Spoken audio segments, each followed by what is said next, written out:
Yeah, good morning. My name is Jim Struve, and I'm Executive Director of MenHealing.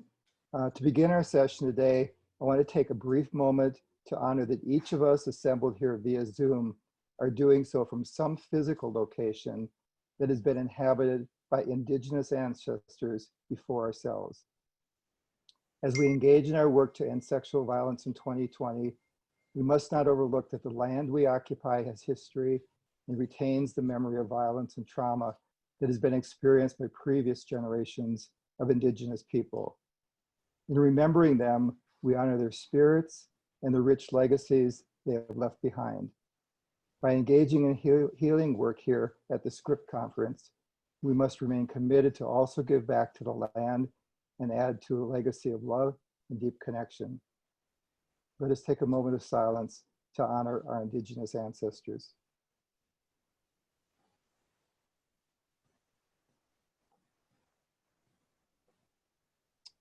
Thank you.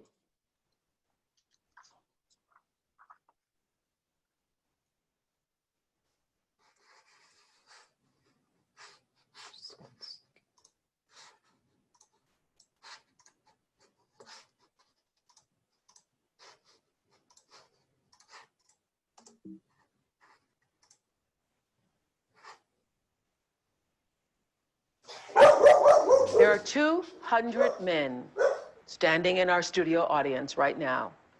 Each one is holding a picture of themselves at the age when they say they were first sexually abused.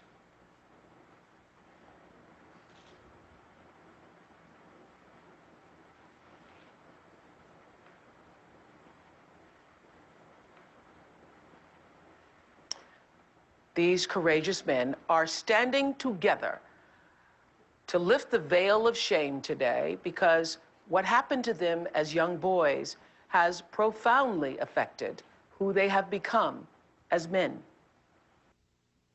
I'm a husband. I'm a son. I'm a boyfriend. I'm a grandfather of 7. I work for child welfare. I work for the federal government. The sexual abuse started when I was 4. sexually assaulted at 16. I was raped at the age of 14. I was 6. I was 12. I was 7. I was sexually abused my entire childhood until I was 18. The topic is taboo, surrounded by stigma and shame.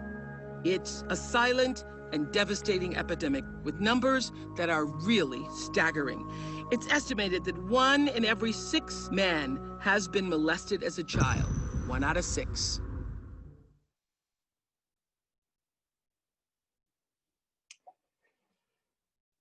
That is from an Oprah show that was done in the fall of 2010. And there were 200 men in the audience who were all male survivors. Still really powerful to watch that. I was in the audience that day. Jordan, who's here, was in the audience that day. It really represents the power of story. One of the things that's so clear is that male survivors are still largely invisible, largely isolated. And what Oprah did was she had a national audience to put right on our lap, in our face, the reality of male sexual victimization. I was really honored. I helped to assemble the 200 men who were there that day. We were contacted to help assemble the audience, and Oprah paid all the expenses, lodging, travel, everything, to get everyone there. And when she began to interview the men, she was so moved that she decided to change from doing 1 program to changing and making 2. And so there was a 2-part series. So we accommodated her desire and stayed longer to help her do a 2nd show. But it really did, it kind of changed the national dialogue. And what it really also did was it put, it kind of changed the way in which we need to work with men. It put a human face to male survivors, and it provided a way for people to hear stories of male survivors, not just statistics and data and information. It was a program that we processed through our feelings, not just our cognitive brains. So I just take a second as we come together here today to see it's so important to know the story or the kind of demographics of the people when we're together. And so we had 3 questions that if you check your polling function, we just want to see where everybody is in the audience. But the first question is, for those of you who are service providers, do you have professional experience working with one or more male survivors? Looks like for any of you who didn't vote, take a second. So it appears almost 2/3 of our audience has experience. And do you have a personal contact with a male survivor? Interesting, 92% of you here know someone. And for those of you who are males, are you a male survivor? It's almost 1/4 of the audience is that. Again, 1 in 6 men are survivors, so we're in each other's midst. Let me just tell you briefly about myself and my story and how I came to be and what we're going to be focusing on today.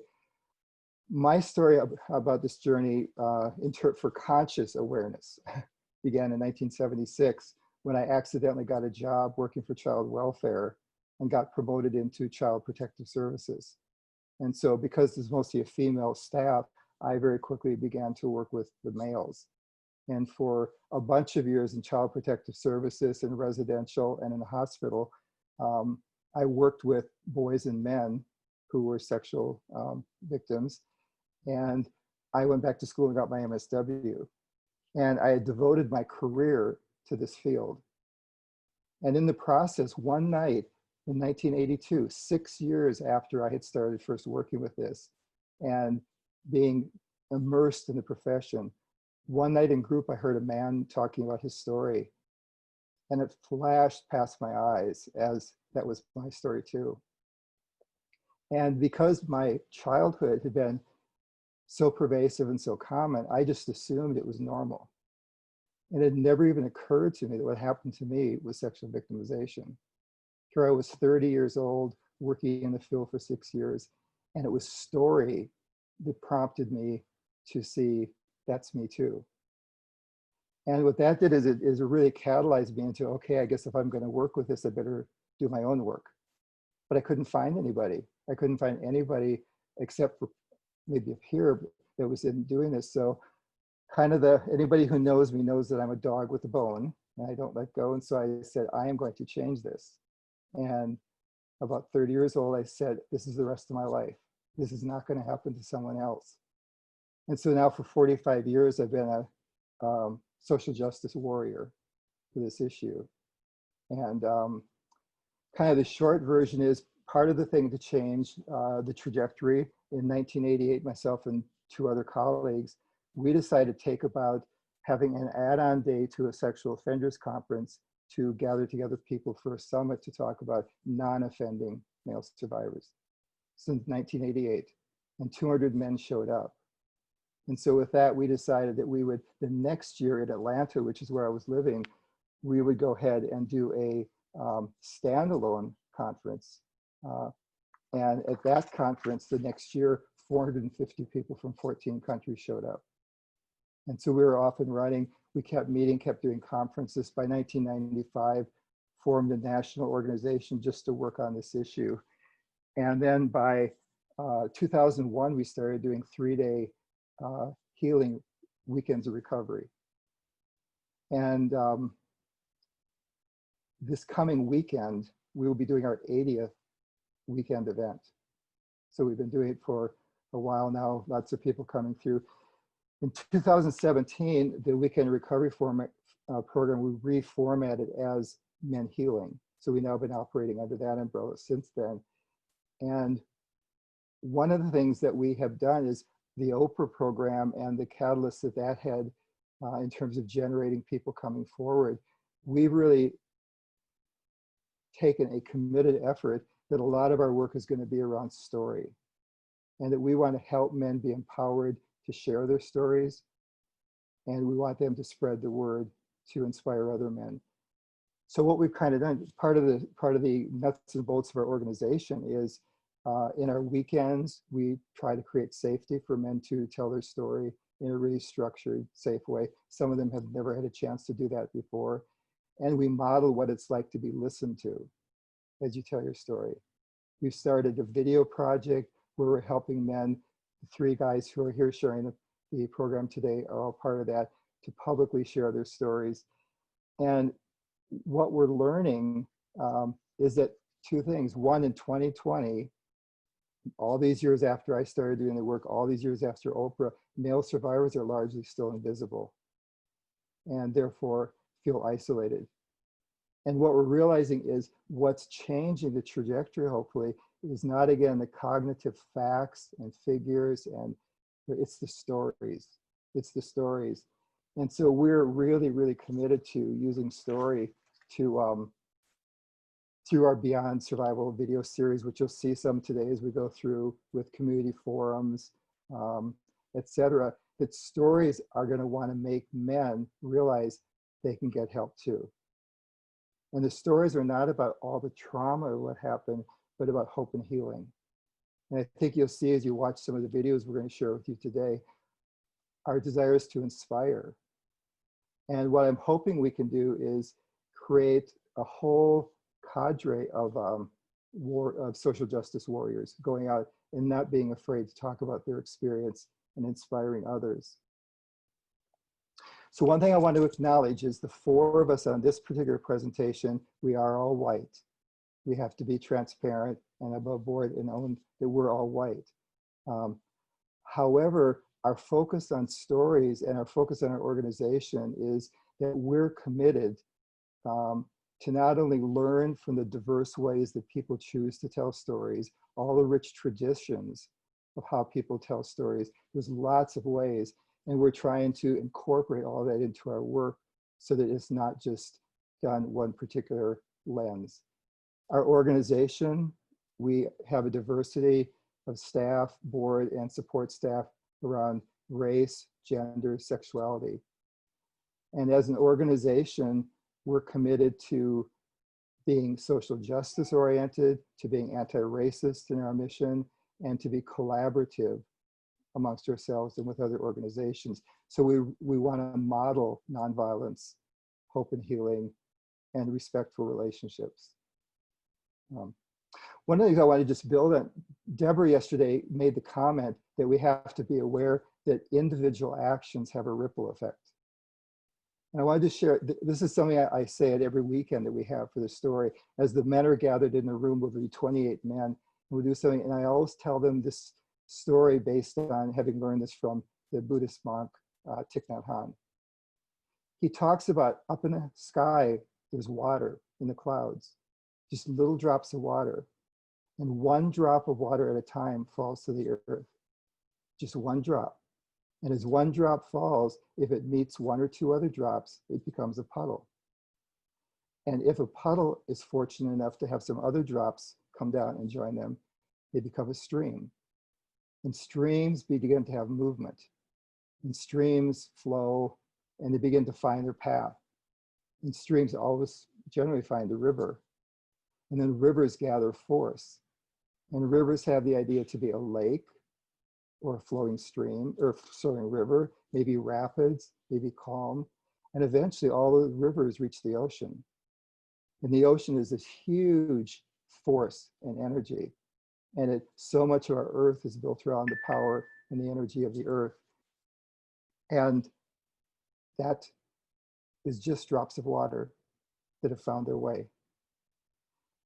The four of us here are 4 drops of water. And our stories will hopefully contribute to finding the way. We have 63 people on this call, 63 more drops of water, and all the people who aren't here. So I want to take that model in terms of our stories and how we can make change. And not underestimate that we may just be one of us at a time, but we're not one of us because we have shared collaborative force and power. So now just one last thing as we prepare for the presentation. I also want to say, and I'm going to introduce Jordan in 1 second here, is that as we were putting this presentation together and wanting to do it in some non-traditional ways to do it, we began to share our stories. We all 4 know each other in some regard. But as we were sharing our stories, we were really aware of how we were uncovering the various ways in which our lives overlapped and were linked. We had things in common. And then we began to find ways that our lives had crossed paths without even knowing it in some ways. And so we're going to weave that some into here, because interesting that kind of we have sharedness in the world just because of stories. It's not because we were sitting down being men talking about our this, that, and the other. It's because we revealed ourselves, and in our vulnerability, we find commonness. So that's part of what I hope you'll take away today, so that we can hopefully change the invisibility of male sexual victimization and show the power of hope and healing. So Jordan, I'll pass the torch to you. Thanks, Jim. And thanks, Deborah, for inviting us here to Script. We're really excited to be here. Good morning, everybody. My name is Jordan. I am a survivor of childhood sexual abuse. So we're here to talk to you basically about story. And my healing journey personally really began, well, with just that, a story. The trauma I endured as a kid, the details aren't necessary, but they manifested as a teen into some horrible, horrible things. I was drug addicted, prostitute, self-harm, all the worst things you can think of. I basically had to choose. Do I continue living this way and likely die early in that process? Or do I search for something more? So when I was 20 years old, I decided I was going to do that search, and I searched, and I always came up short. The services I could find, I was living in Toronto at the time, were only for women and children.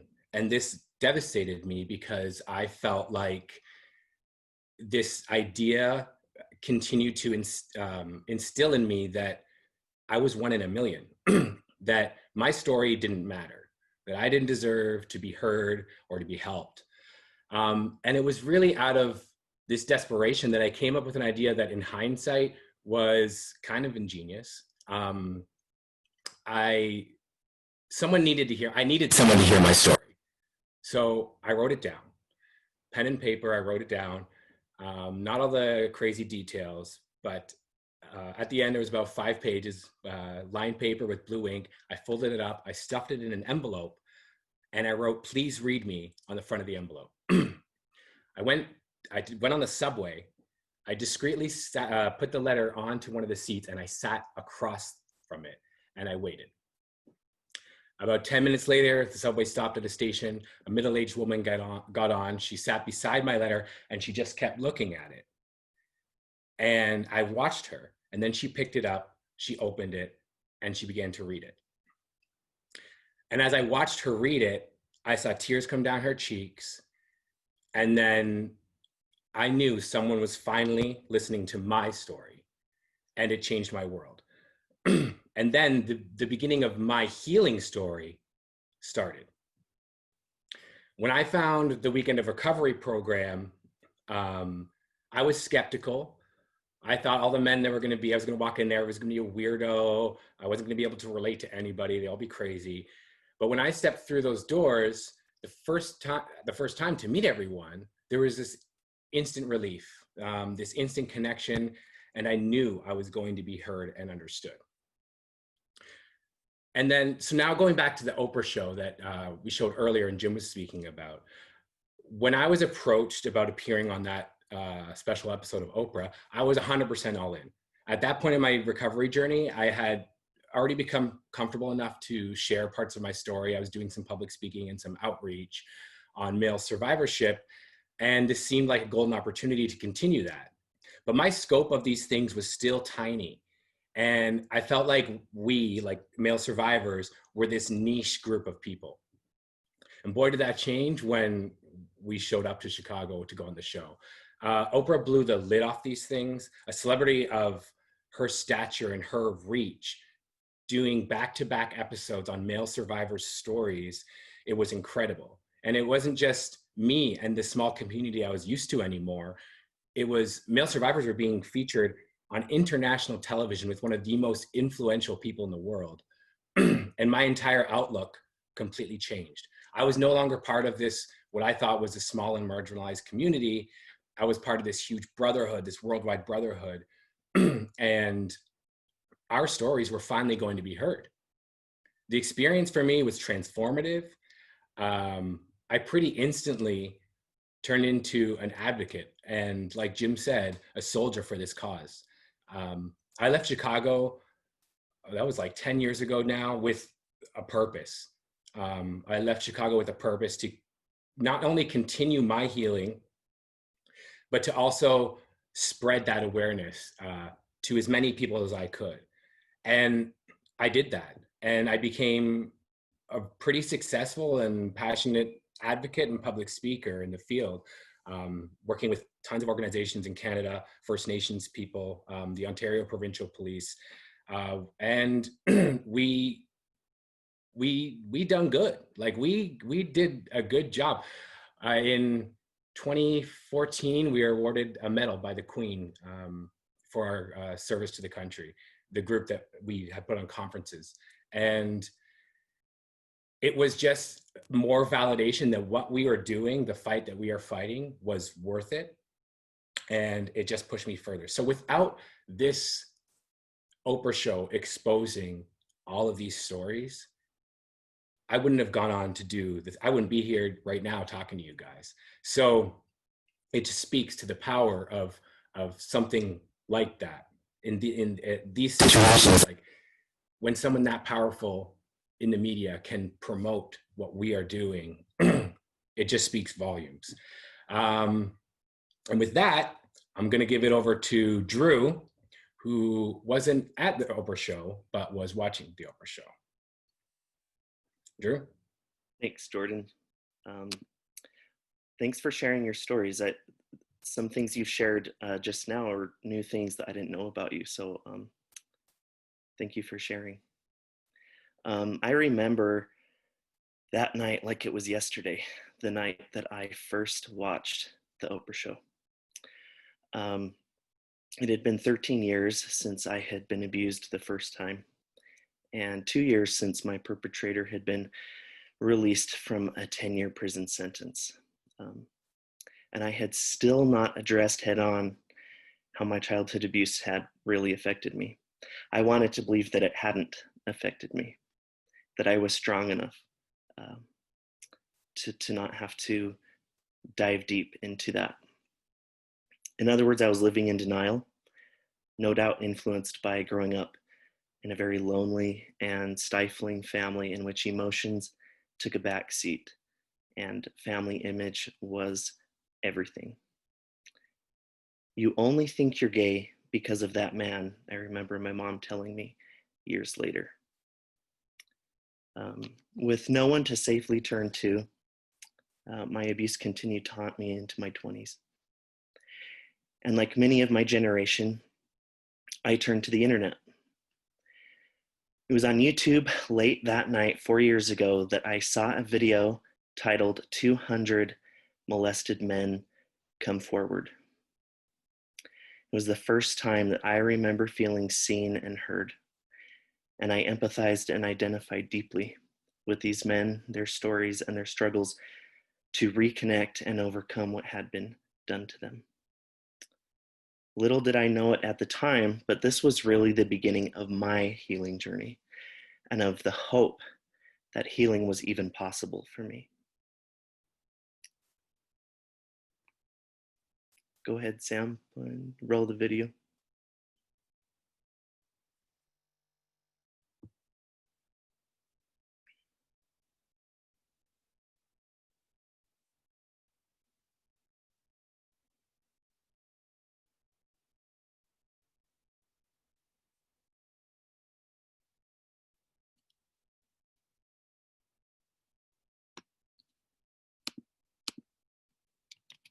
It's not playing.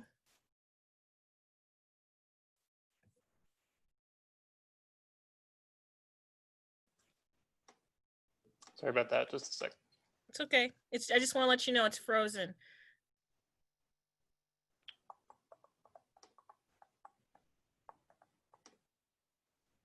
Okay, share computer sound.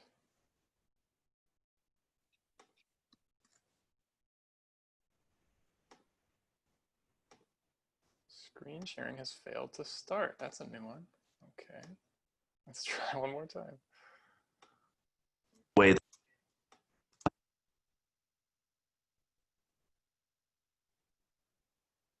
am Drew Stelter. How about now? We good?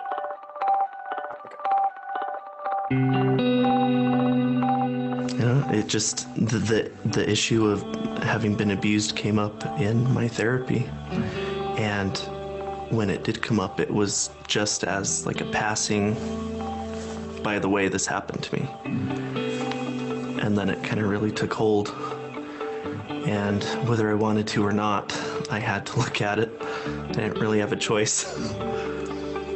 It was kind of staring me right in the face at that point. Parts of my healing has been learning to accept and feel and tolerate the positive feelings. My abuse really robbed me of the experience of feeling joy.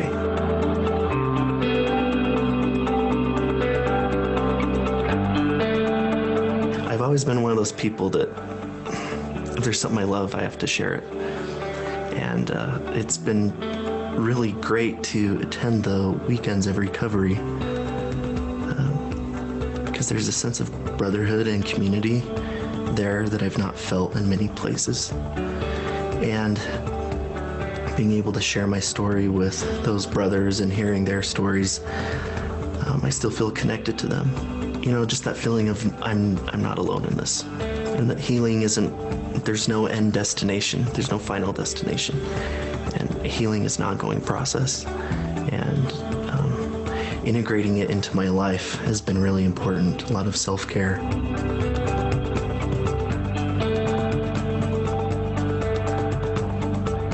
I think I'm more me than I ever have been. And going through the healing process is absolutely vital to that.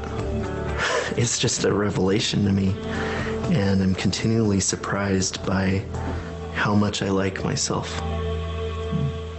And I didn't always see that. Hey, welcome to Academy. I'm sure you're about to jump out of a perfectly good airplane. Yeah. Any reason you're doing this? I can't believe I'm here. Still scared. But I can do this. Yeah, buddy. In January, on my birthday, I told myself I am going to go skydiving by the end of June. And June 29th or something, I went skydiving. And that felt so freeing. And I couldn't help but think of the parallels with the healing process. I remember thinking, gosh, the minute I tell somebody that I was abused, like I'm just gonna fall right out of the airplane without a parachute and just drop and crash. So you're on that precipice, right? And jumping is the hardest part. And the ride is actually kind of enjoyable sometimes, and it's beautiful. And I think I would do it again.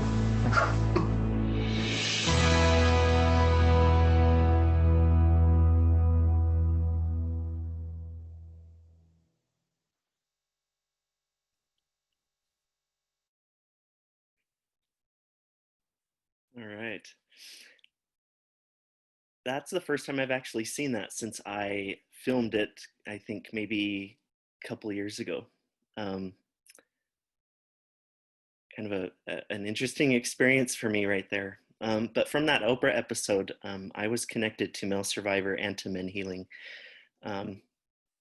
And to my surprise, I had discovered that the Weekends of Recovery had been held about 20 minutes away from my home for many years. And I had no idea that this organization even existed.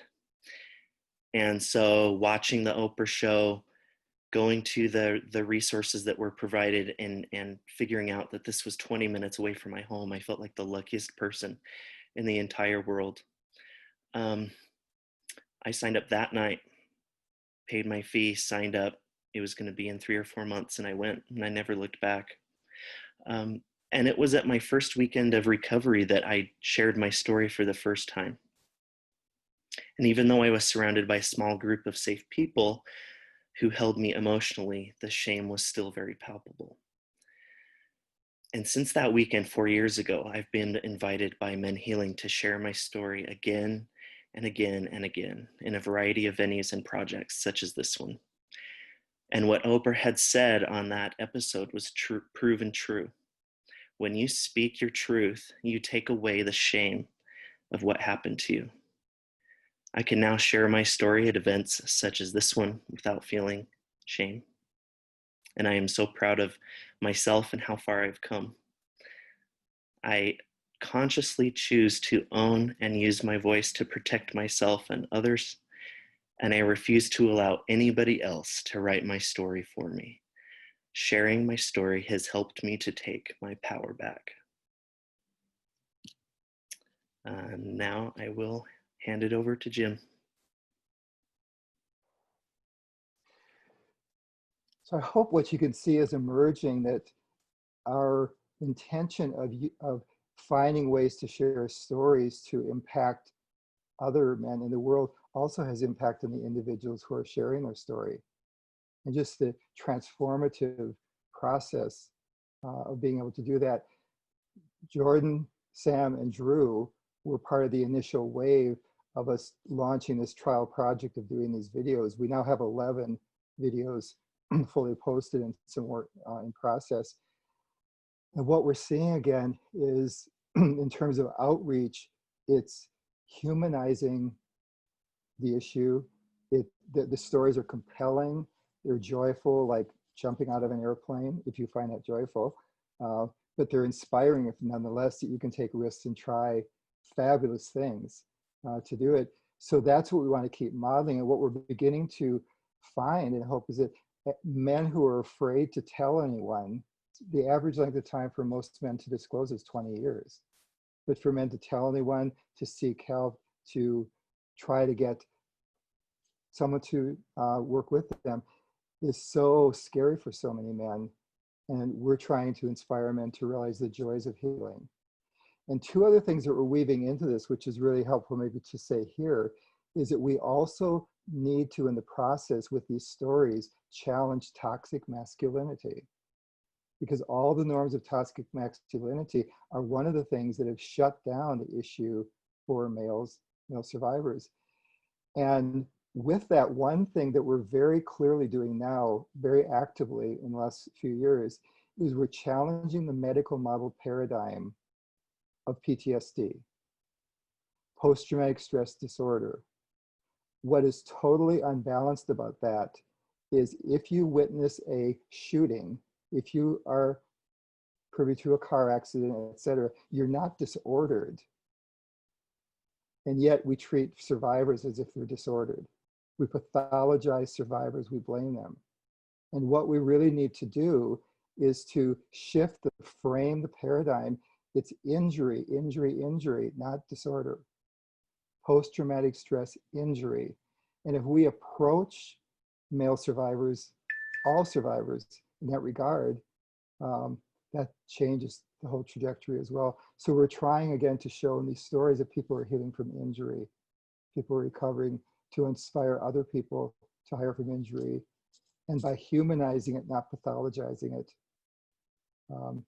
that we hope is going to make a big difference. And the stories allow us to talk about that.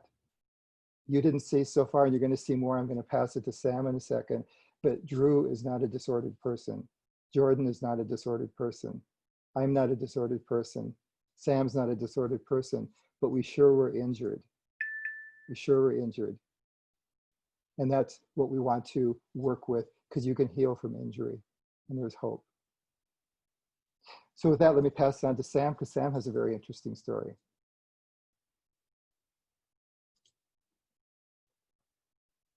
Just take 1 second to pull it up here.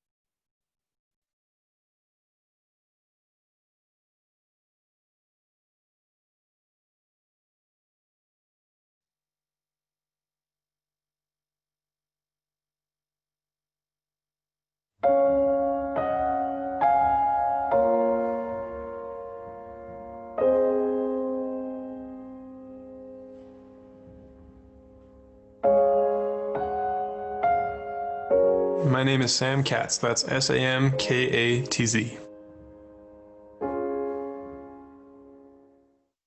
I'm newly married. I've been married about 1.5 years to my wife, Elise. She's amazing. And right before we got married, I want to say 2 weeks before our wedding day, I had the opportunity to attend the Weekend of Recovery, which is this amazing retreat. The healing that I experienced there was transformative.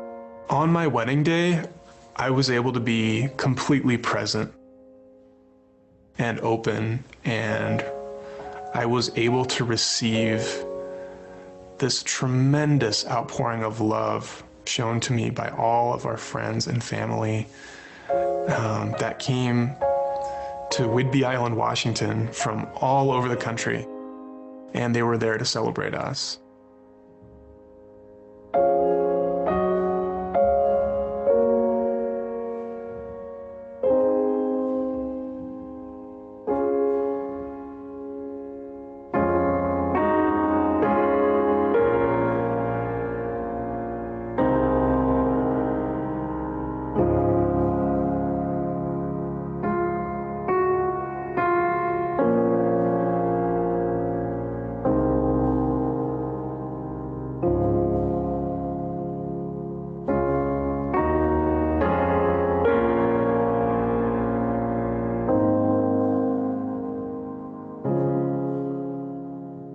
Before that day, I'd heard a lot of people say, oh, my wedding was the best day of my life. And I always kind of thought that was a figure of speech, but then I experienced it.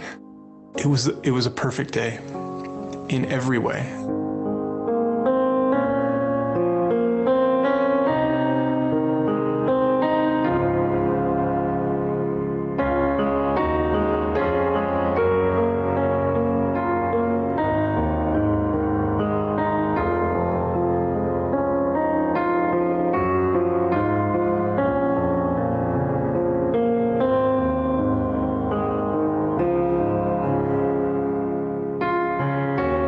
I was able to feel that in a way that I hadn't been able to for a long time.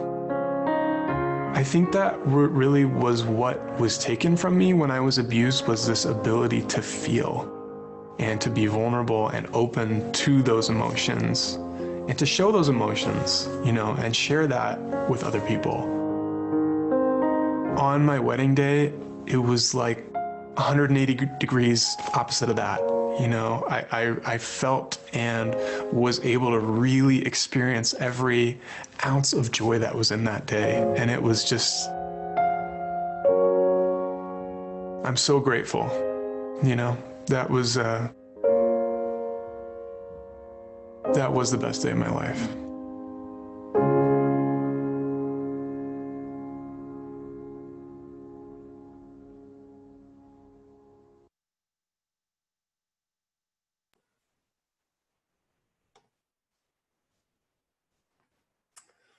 Whew. I've seen that video a lot of times, but something about seeing it in this format really got to me. I know my parents are on here and my wife is on here, and I'm like watching them go through this experience of watching this video all together, and it feels really special. I remember the day that I shared that video on my personal Facebook page for the first time. I was at work. I was in my shared office, and I was about to break for lunch, and my heart was in my throat. I was writing and rewriting a post that was going to accompany the video, and I was so nervous that I actually started to feel a little dizzy. And, you know, I'd seen the video at that point. I had told my story, my survivor story, to a camera. I'd told parts of my story to family and friends. I'd even spoken at a public event. But this was like everybody I personally knew, coworkers, extended family, friends, etc., was about to find out, if they didn't already know, that I was a survivor of sexual abuse. And for better or worse, mostly for worse, I think, I'm a person who cares a lot about what other people think about me. And the story that I was telling myself around this was, you can't control how people are going to react. they might think less of you. They might see you as weak. They might say, you're making this up for your own gain, or why are you airing your dirty laundry? Even though I had such positive experiences sharing my survivor story so far, it just, like, for me, that's such a powerful personal example for me of like how powerful these stigmas are and how much power these stories we tell ourselves have over us. And they're coming from a place of fear, right?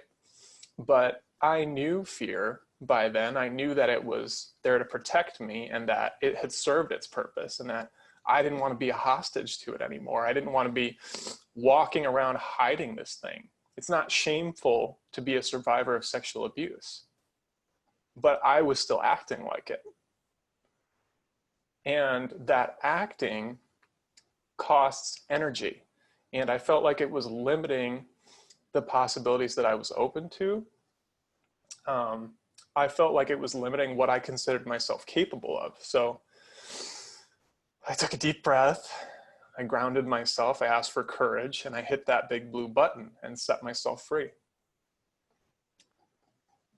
That's how I ended up here today. Just gonna pull up some slides I have here.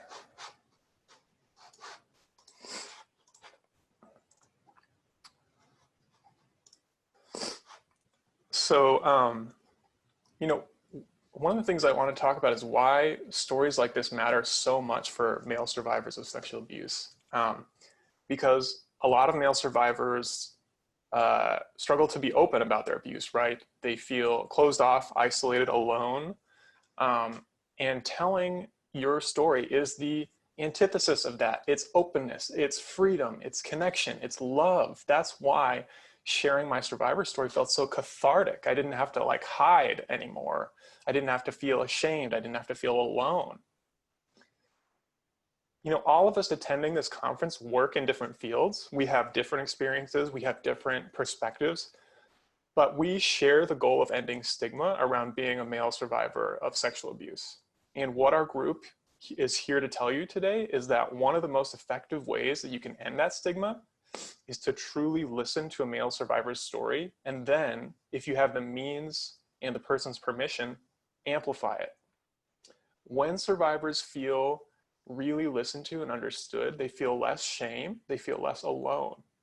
And when other survivors see that person's story and connect with it, then they might feel less alone. And then they might feel compelled to seek help or share their story. It's this beautiful ripple effect. And I think, you know, Jim's story and Jordan's story and Drew's story that we've heard up until this point, like, reflect that. And all the while, you know, people who aren't survivors are starting to see more of these stories, and the subject of abuse becomes less taboo. It becomes more normal. And so little by little, survivors of abuse start to feel less afraid and more comfortable seeking help and sharing their story because there's less societal stigma. And this conference is a beautiful way of amplifying those stories. So thank you, Dr. Warner, for having us here. So I think we can all agree at this point that stories are incredibly powerful, especially in the context of male survivorship. But I'm also a corporate and nonprofit documentary filmmaker, so I wanted to ground some of what we're talking about today in a little more concrete way so that all of you can leave this thing feeling like you have a better understanding of why stories are so good at engaging people and how they transport us into experiences outside of our own. Just a brief disclaimer, I don't consider myself a storytelling expert. I do have some knowledge and experience telling stories in a pretty specific area, but just like Jim alluded to earlier, there's so many kinds of storytelling. It's like stories are as ancient as humanity. And so what the kind of stories and storytelling we're talking about today are just a narrow slice of that huge pie. So what is a story? I'm actually asking you. I'd like for you to write it in the chat. What do you think is a story?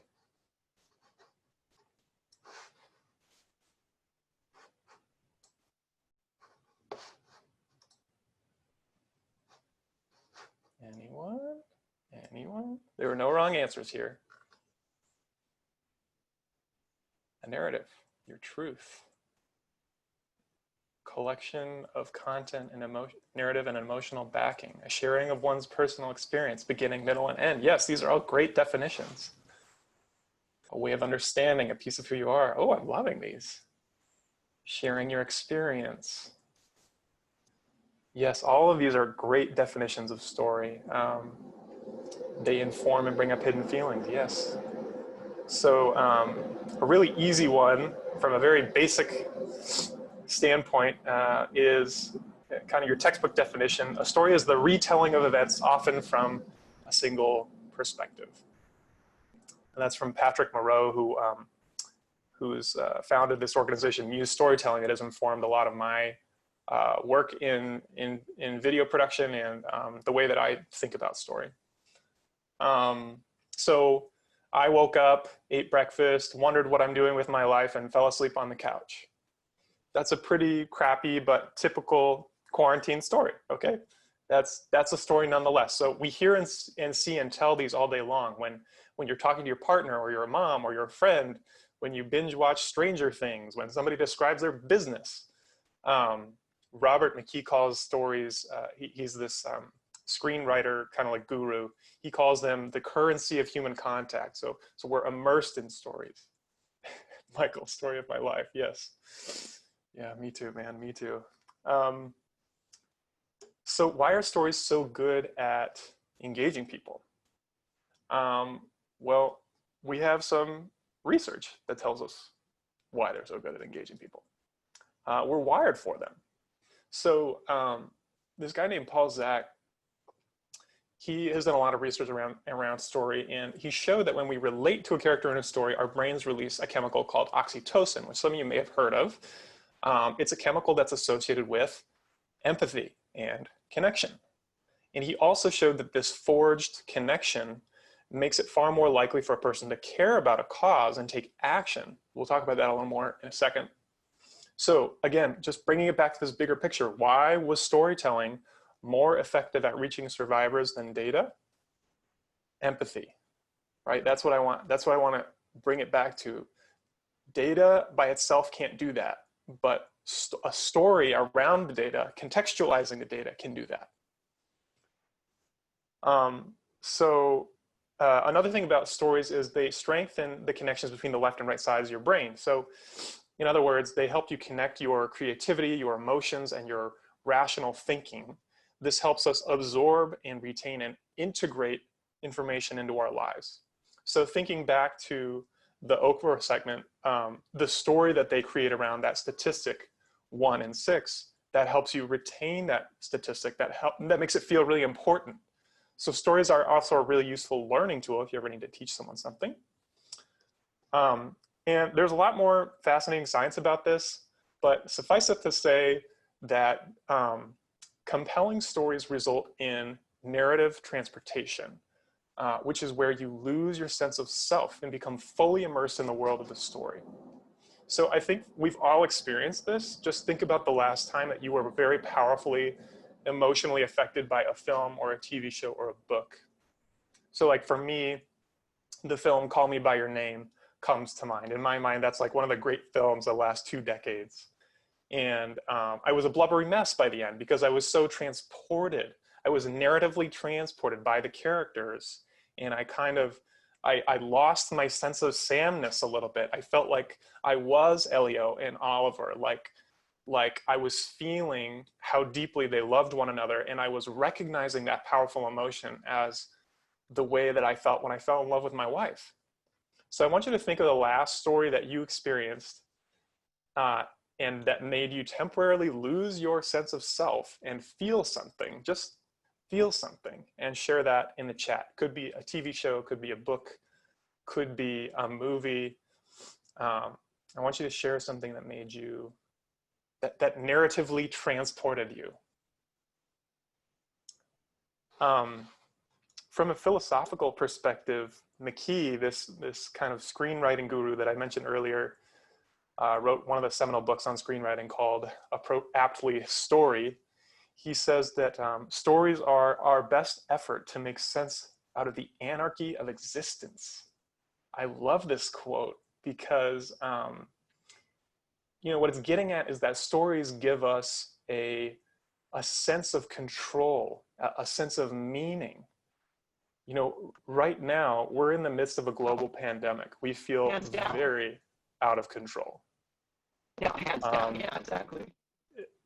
It gives us, yeah, they're comforting in that way. They give us something to hold on to. And they also make us want to take action. So just when we connect with somebody who's going through something painful, for instance, we want to prevent them from going through that pain. So just coming back to Paul Zach's research for a moment, he also showed that people are more likely to give money to a cause once they have experienced a powerful story that affected them emotionally. And I'm loving the examples that are coming in the chat. A conversation you had with a Vietnam vet. Yes. A song by Eve called Love is Blind, Gravity, Normal People. Ooh, yes. Oh, that's my parents. Yes, Normal People did that for me. That was amazing. Obama's eulogy for John Lewis. Yes, Dating on the Spectrum. Also, yes, Man in the High Castle. I'm going to have to check some of these out. So how do great stories transport us? I want to just like break this down a little bit so that you can start to identify how stories are really functioning. So they use, the first thing that any great story does is it uses a compelling character or compelling characters. And so there's three major character elements that I want you to look for. Desire, uniqueness, and motivation. So what does this person want beyond what they already have? That's desire. Uniqueness, what makes this person different from other people? And motivation, what is the deeper why behind their desire? In other words, why do they want that thing beyond what they already have? And of the three, I just want to say desire is by far the most important. A compelling character must have a strong burning desire to get something or accomplish something that they don't yet have. That is strongly associated with narrative transportation. Also, much like survivorship, great storytelling hinges on a central conflict and going on a journey to overcome that conflict. So in the context of survivorship, I think there's kind of a misconception that that has to be the abuse itself. I want to dispel that myth. It could be, but many times it's not. Many times it's the lasting effects down the line. Could be physical or mental symptoms. It could be fear of rejection by the survivor's community or family. It could be a different stigma. So think about how this plays out in Drew's story or in mine, right? We want something beyond what we already have. In my case, it was the ability to feel my emotions again. So the conflict was all the emotional baggage from my abuse, blocking my ability to feel. So I went on a journey, right? I overcame that baggage. Going to the weekend of recovery was a huge step on that journey. And then on my wedding day, I was finally able to feel again in a powerful, cathartic way. So be looking for that. And when you're looking at great stories. The other thing that great stories will do is they start with a hook. So audiences, you know, unfortunately, the world we live in is one where there's a lot of different things competing for our attention. And, you know, great stories, one thing that they often do very well is they give us a reason to keep watching or reading or listening right off the bat. Why should we care about this thing? Why should we keep watching this thing? It should be, it's usually something novel, something unusual, something attention grabbing. Could involve like starting in the middle of the action, could be like a little teaser of what's to come, but usually there's something that kind of grabs us right away that we go, wow, I want to learn more about this. I want to keep watching. So all these things, what they're doing is they're helping the story build tension, which keeps an audience's attention long enough for narrative transportation to take place. Again, that's where you lose yourself in the story. That's where you lose your Samness or your sense of self, and you feel totally connected to the story's characters. So moving forward, I just want you to pay attention as you watch Jordan's video. What's the hook? What's the conflict? What does he desire beyond what he already has? And, you know, use this to understand the stories that you engage with. And I hope that it's useful for you. And if you're interested in telling your own story or helping to amplify the stories of others, I hope that these will serve as a useful tool in that way. Yeah, I'm gonna pull up Jordan's video.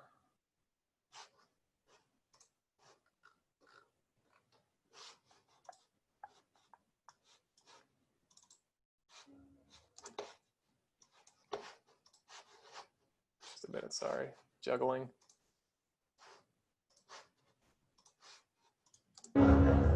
I've had the opportunity to do some pretty incredible things in my life, but I'm setting out on my greatest adventure yet, climbing Mount Kilimanjaro, the tallest freestanding mountain on the planet, and summiting her on my 35th birthday. I'm hoping to cap off a decade-long journey towards happiness and healing while giving back to the community that saved my life. I'm ready to prove that there's so much more to life beyond survival.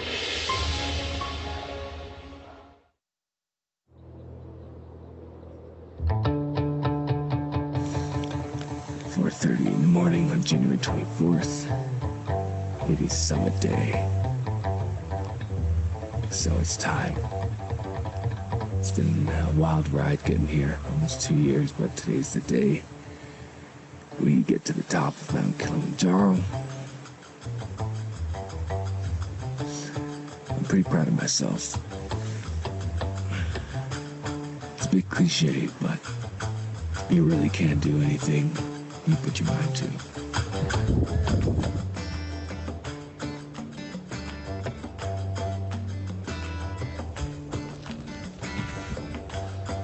My foot's bleeding. Okay. Wow. I keep saying, this looks like the moon, this looks like the moon, but this looks like the moon.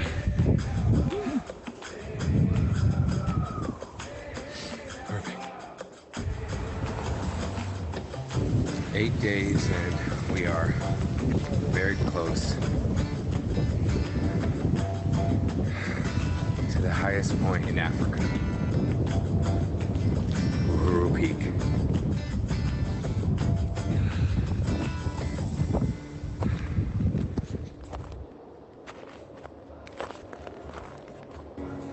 There it is.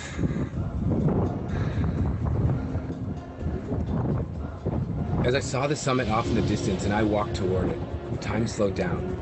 I felt this tidal wave of accomplishment, pride, relief, and joy. Happy birthday, dear Jordan. Yeah. It's so easy to be complacent in life, but I don't want my mark on this earth to be surviving my childhood. That's not enough for me. I've got the survival part down pat. It's time to live.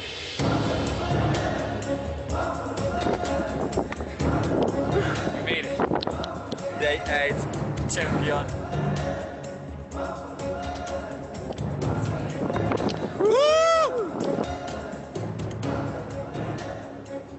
I am leaving Kilimanjaro very satisfied. I've seen what I came to see.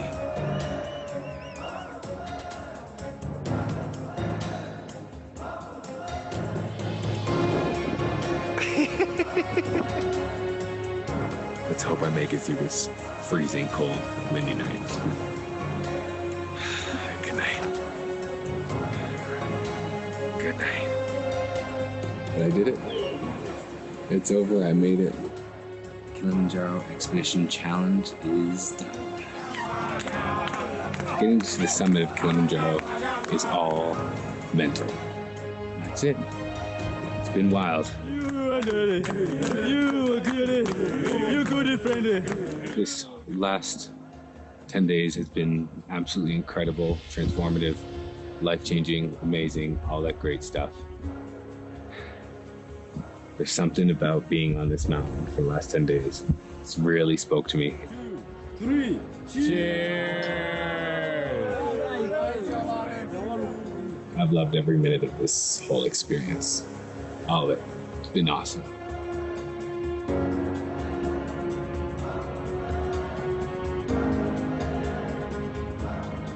Healing from trauma isn't always achieved from your therapist's couch. Experience is an essential piece of that puzzle. It elicits a profound and lasting change. I'm charged with a whole new energy. As I get further away from my old life, I begin to realize that this is how it should be. I'm still standing. I've made my mark. I was here. So go climb your mountain. It's worth it. I promise.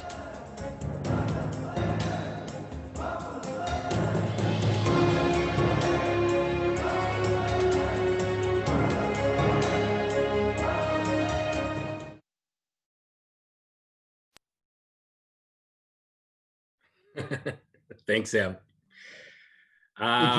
Hey, Jordan and Drew, we're about 10 minutes ahead of schedule, so you guys can each take a little bit more time. Okay, great.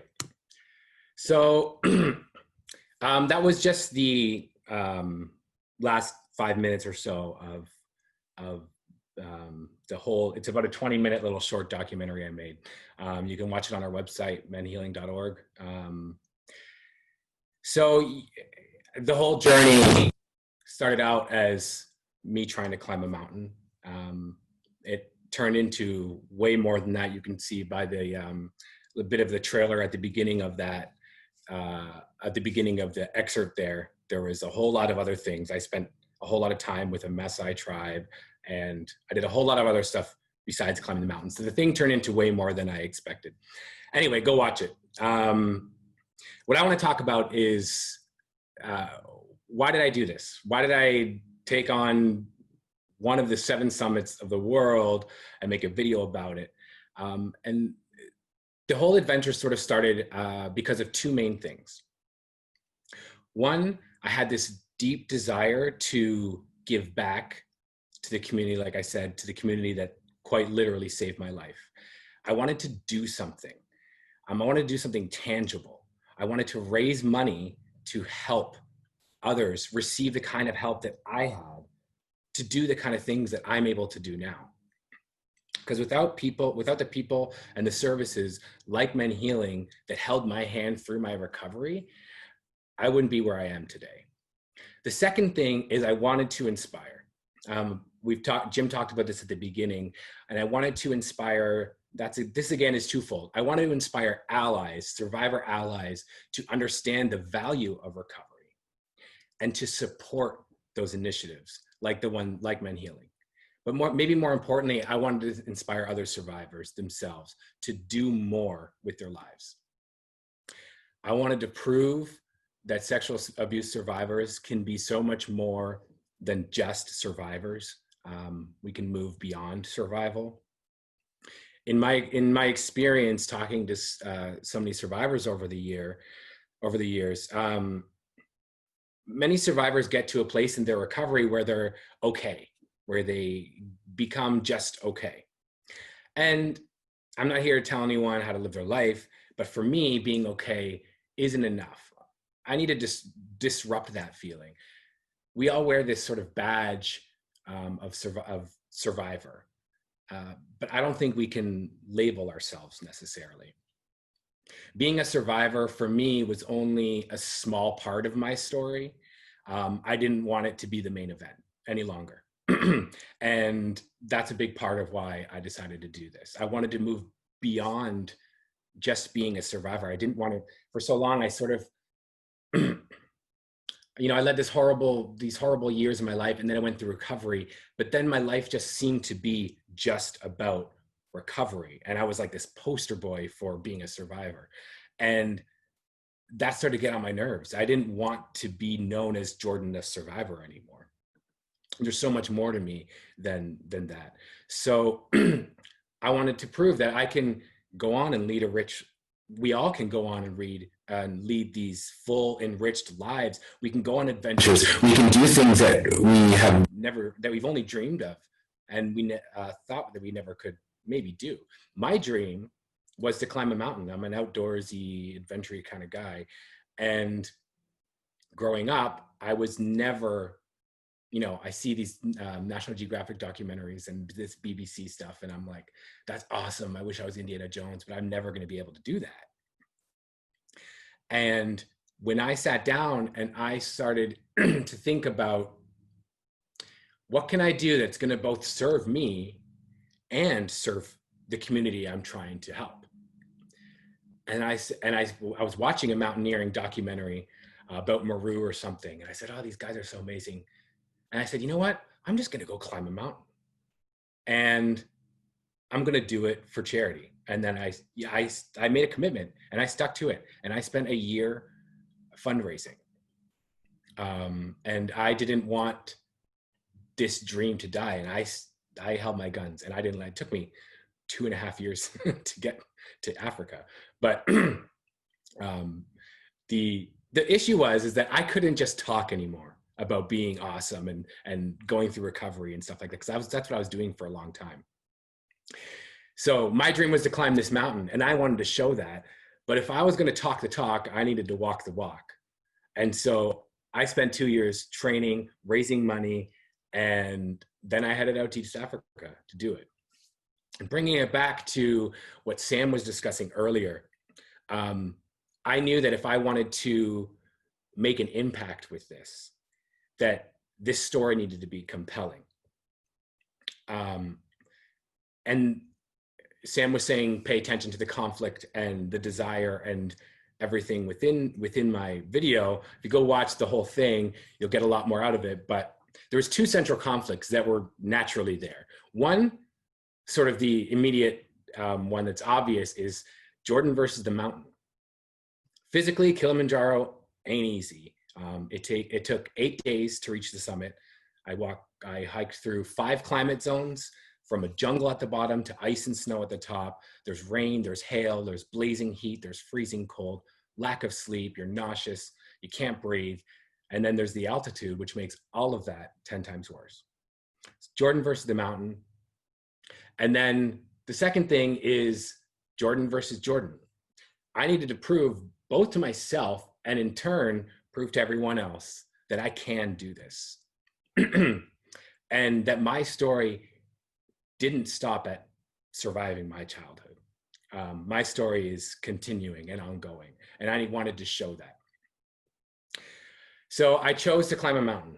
And this again is sort of twofold. Simply the dream of mine, something I always wanted to do, never thought I could.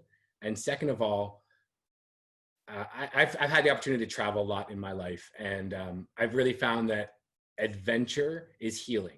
For me, it inherently involves a certain level of risk, stress, mental and physical challenge. It compels self-awareness, body awareness, trust, interpersonal skills, problem solving. All of those things promote growth and confidence and empowerment. And when all those cylinders are firing at once, you get this crazy energy and change inside you. Adventure has the ability to sort of tap into all the good and all the bad. And it becomes this like microcosm of your healing journey, of who you were, who you are, and who you're becoming. And it kind of gels for me. I mean, everybody's different, but for me. So for me, it was important that I needed to show that. I wanted to show what is working for me and my story so that others might watch that and say, hey, that's working for that guy. It can work for me in my own way. So in the end, it was a success. I threw caution to the wind and I said, screw it. I'm going to raise as much money as I can. I'm going to do this. The thing was a success. I successfully summited it. I summited the mountain. I raised $10,000 for MenHealing, which I donated directly back into the financial assistance fund, which ensures that more men are going to be able to attend our weekends of recovery and tell their own stories and help them heal. And actually, it ended up, the entire project ended with me being on the MenHealing's board of directors. So now I have the opportunity to continue to find creative and exciting ways to bring these men's stories and their faces and their hearts out of the shadows and into a place where we can only appreciate and learn from them. So for me, it was putting my story on display in, as I'm a dramatic guy, so in as dramatic way as possible, really was my best option. And it's like Sam was talking about, it's cathartic for me. This is just my healing story continued, the sequel. So with that, I'm gonna hand it back over to Mr. Drew. Thanks, Jordan. It's interesting as I'm hearing you all share your stories. I just want to point out that we didn't rehearse this, or we had some planning meetings, but we did not really share on a detailed level what we were going to share. And so I'm learning so much about Jordan and Sam and Jim today. And it's interesting how many parallels I'm seeing in what I planned to share and what's been shared. So I think I'm just looking for those themes there. And I think it's important to say that, childhood abuse was not the end of my story. It doesn't need to be the end of anyone's story. My life story continues, and it feels long, feels limitless, and it feels exciting. Since that late night 4 years ago, I've graduated with a doctoral degree. I now work as a psychiatric nurse practitioner with veterans. I recently bought my first home. I am so determined to make it a safe haven for myself. And yes, I did cross skydiving off my bucket list. And in an interesting full circle moment, another feature of great stories is that last year I was able to join Oprah's audience for her Finding Neverland special, also about male survivors. So I thought that was interesting to share. And just listening to Jordan, very interesting timing. I was invited to go camping with a friend. I hardly ever go camping, but during COVID, what else do you do, right? So if you have some time, you try to get out into nature. So I'm gonna go camping. I'm gonna leave later this evening. And for about 10 years now, I have wanted to burn court documents, police records that had to do with my abuse. And I've not done it yet. So I have been sitting over here in my home in Salt Lake City, going back and forth about whether or not I am gonna take that stuff up with me, up the mountain, like Jordan's mountain, and just burn the crap out of it. So I think I'm gonna do that today. That's another chapter in my story. And I hope to feel as liberated and free as Jordan felt when he reached the summit. And while I can't rewrite what happened to me as a child, I can choose to write and share the stories of my life in ways that honor who I am and help others to take back control of their own stories. I feel like I still have good days and bad days, but I feel like I'm beyond surviving, and now I'm actively thriving. I feel such a push to embrace giving back as I've been given. So I want to thank you for listening to my story today. And I want to thank my brothers at MenHealing, Sam, Jordan, and Jim, for inviting me to be part of your stories. It's an honor. And if I may speak on your behalf, I would say that we're undoubtedly stronger together. I'll pass it on to Sam. Thanks, Drew. The feeling's mutual, man.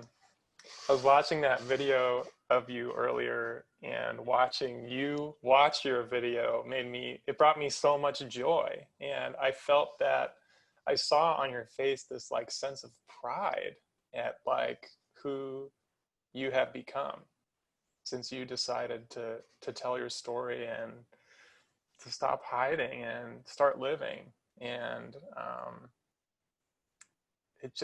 I'm super proud of you too. I'm proud of all of us. So yeah, Oh, this is so great. All right, well, I'm supposed to share a little bit about where I'm at on my healing journey now. Yeah, I mean, I've done a couple of weekends of recovery now. Been in therapy a couple years.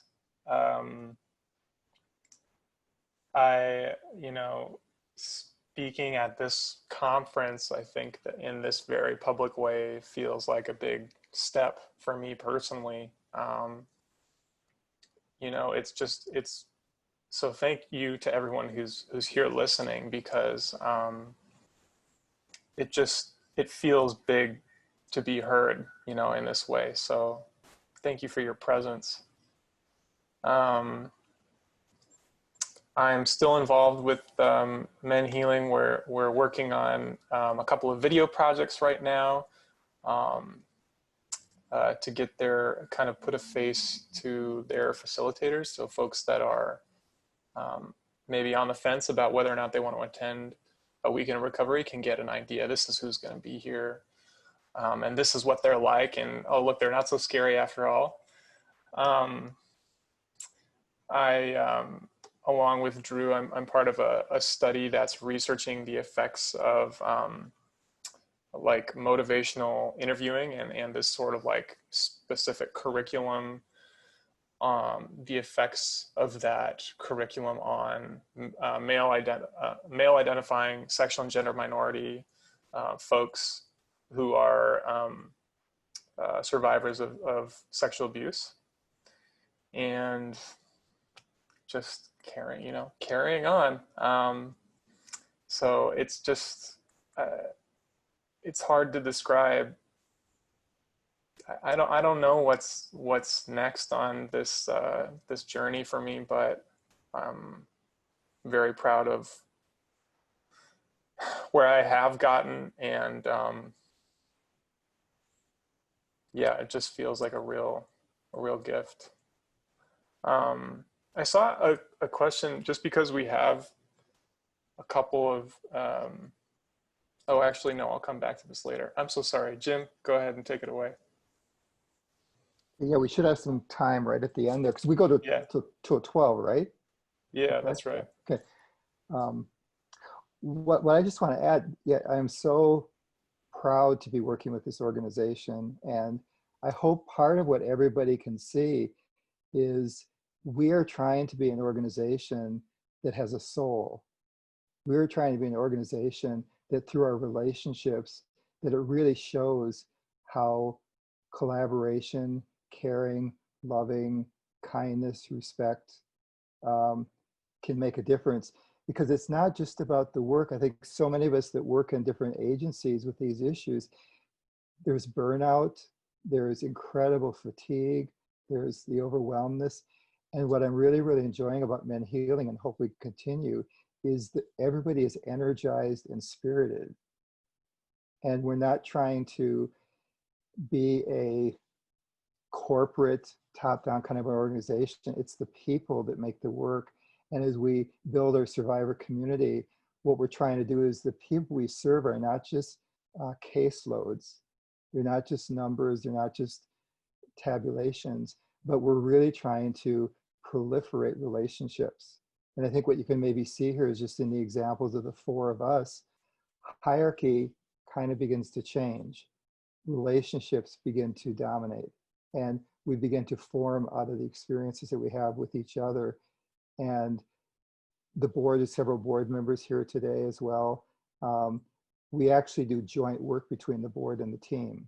So there's not that traditional hierarchy. And the board does the same work as the team is doing. And we really get in there with our own stories, and we know who we are. So I think we're talking about film and video, we're talking about public presentations, but I also think developing relationships in our organizations where we know who we are and our stories is very, very compelling way to do the work.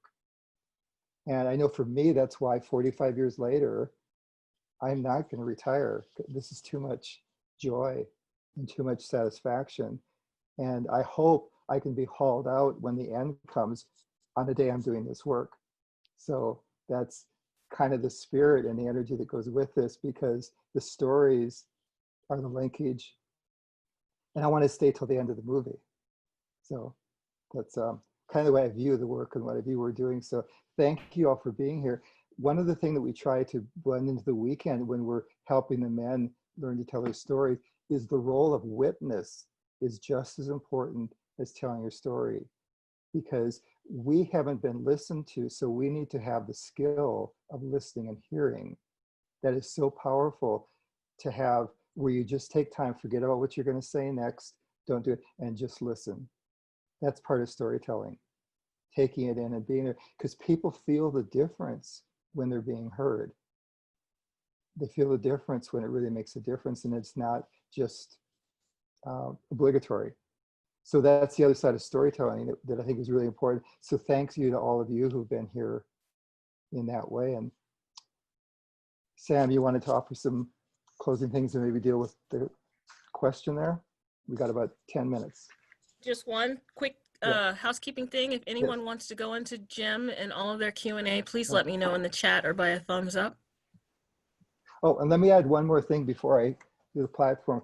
Please visit our website. You can access the Beyond Survival videos there. We have the bunch.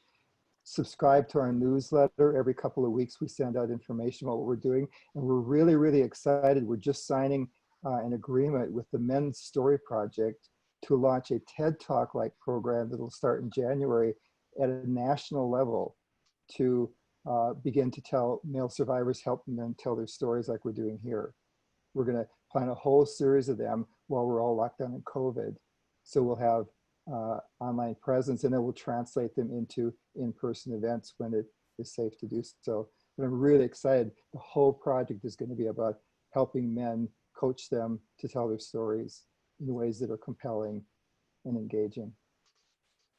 So you'll get news about that if you get on a subscriber list to see how that's being launched. Sam? And thanks, Drew, Sam, and Jordan for being part of this.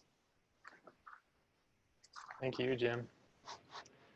I mean, I honestly don't have that much more to add. I think,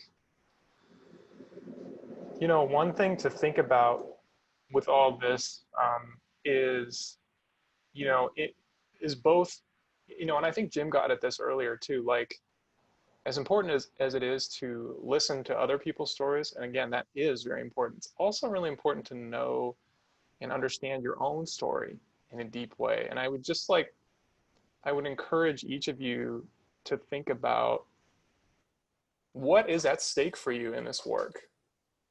What is the thing that you desire? What is getting in the way of that desire? And how can you get creative about, you know, overcoming that? I think sometimes it can be actually really empowering to look at your own story in that, to frame it as a narrative. It may not be useful or right for everyone, but and for a lot of people, it's kind of hard to see that in yourself. But I just encourage you to sit with that, and you can ask other people to help you out, which is the beauty of this. There's like a little exercise. One of the other organizations that I'm involved with is a group here in Chicago called the Jewish Council on Urban Affairs. And they talk a lot about one-on-one, which is like a kind of traditional community organizing method where you really sit with somebody and just talk to them. Set aside an hour, talk and listen carefully. It's not that you're asking somebody outright, like, what do you desire? Or like, what's the main conflict in your life? Because a lot of times people don't know, or can be like a little put off by that. You know, it's a winding river, right? It's a conversation that you can have with them, and allow, you know, react for real when they're sharing with you. You can share some of your own stories with them, and that usually opens the door for somebody else to then share something with you. You know, these are kinds of ways that you can kind of uncover, you know, at the same time, you can like be listening carefully to somebody else's story and maybe helping them in some way. And you might also learn something new about yourself. So that's something kind of fun that you can try. And I just want to add, you don't have to make like fancy or expensive videos to tell a great story. Just look for whatever forum, you know, wherever that applies in your life or in your business. Look for those opportunities to share your story and to listen to the stories of others. And it's not just a story of where you've been, but where are you going, right? What's the collective story we are all creating as a society? So I'll leave it at that and I'll kick it back to Jim for the last few minutes here. Do you want to just put us in the breakout room early, Deborah? You know, I made the breakout room and people can go early, but I just wanted to say thank you. And thank you all for sharing your stories. There's been many a times while you're presenting that I was choked up.